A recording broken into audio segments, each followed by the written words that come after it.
What is your impression of pastors, priests, and other spiritual leaders? So it really depends on the person, because there's some spiritual leaders out there that are great all around, and they really their focus is to lead and guide and direct people towards a relationship with Jesus. And then there's other ones that are out there that are just kind of doing it because it's the job to do, and they're not really in it for anything else besides maybe selfish ambition, or because it's an easy job that they don't have to do a lot with. So it just kind of depends. Most of the time, though, I will say that it's a good impression, because I'd say most pastors and spiritual leaders are really trying to guide you to a relationship with Jesus.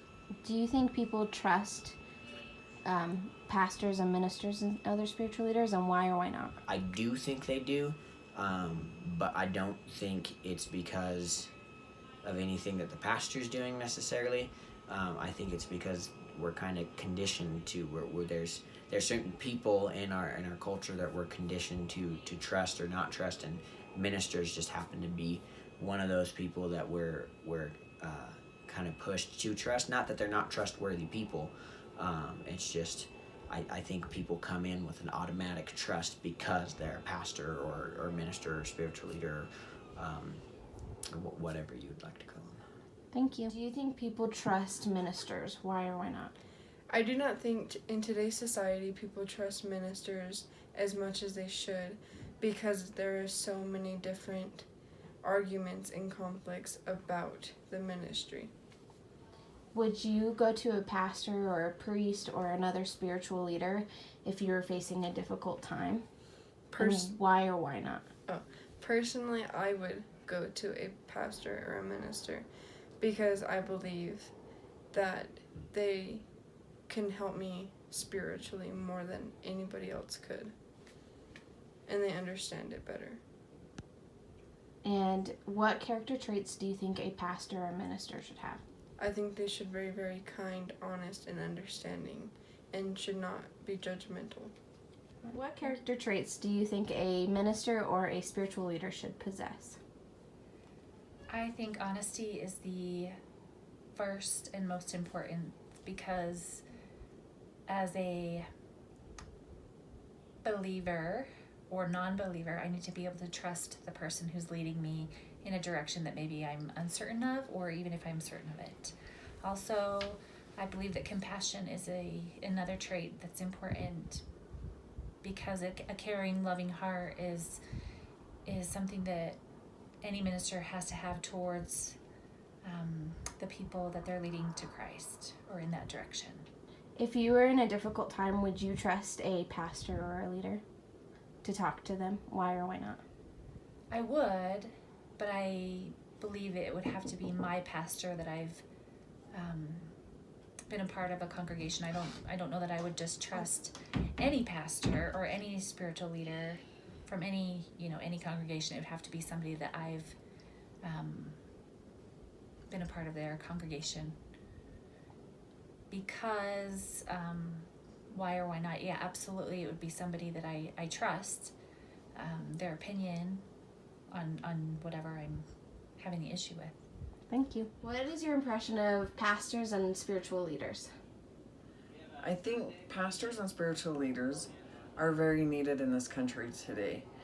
They are there for the people, but people are not wanting to listen or take any advice from them nowadays. There's so many discrepancies in religions, faith, and spirituality. Would you trust a pastor or a minister with your problems in like a time of trouble? Very much so, I would trust them. But in my spirituality, my faith, and my trust in God, I believe that those pastors, spiritual leaders, are there for us to protect us and to help us to continue our walk and journey through our lives. All right, thank you. Do you think people trust ministers? Why or why not? I think certain people trust certain ministers depending on their relationship with the minister. But I think generally speaking, a minister's job and the minister's calling is to help people. So I think that generally, yes. Okay. What character traits do you think a minister should possess? Well, it's interesting because a minister, his job is to help people when they're in crisis. But another thing is that the ministers oftentimes have crisis in their own lives. So I think an important trait for a minister is to be able to separate themselves from their own problems, so that they can help other people, and that's a very hard thing to do. All right, thank you. When recording the individuals for the interview project, I just found it so interesting, the level of the responses that came back about ministers. It seemed that ministers were important to each of the people that I interviewed, but it seemed like they recognized a disconnect between ministers and people today. It kind of seemed like there was a recognition of ministers, yes, being important in their own personal lives, but somehow not being the same in culture. One interview that I found really interesting was the individual was talking about the character that ministers should have, and talked about how they should have honesty and integrity and these different things. And then when I asked if they would go to a minister in times of trouble, their response wasn't as open. It was kind of, they believed that yes, like ministers should be honest and have integrity, but they wouldn't trust a minister up front to have those. This person wanted to know the minister very well and have been a part of their church or have been a part of what they're doing, and they wouldn't even trust them off the bat to talk to them about their problems. So it was interesting to see that there was a gap between like trusting a minister and trusting like their minister. So it kind of showed me that ministers don't always have the forefront. Just because your title is minister doesn't mean people are going to trust you off the back. I think what people want to see is your level of constant character, constantly putting your foot forward. One person talked about how culture has been kind of engaged to just trust ministers, like that's just somebody that we're told to trust.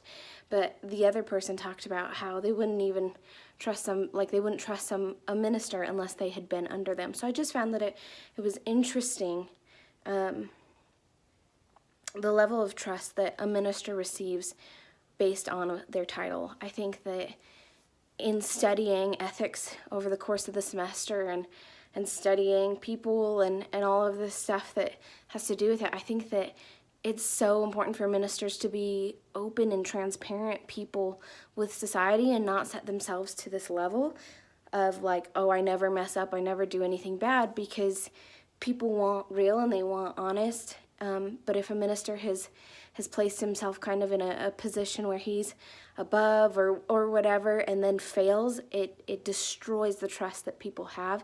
And I think every single person in the interview kind of recognized that deep down. So those are my thoughts.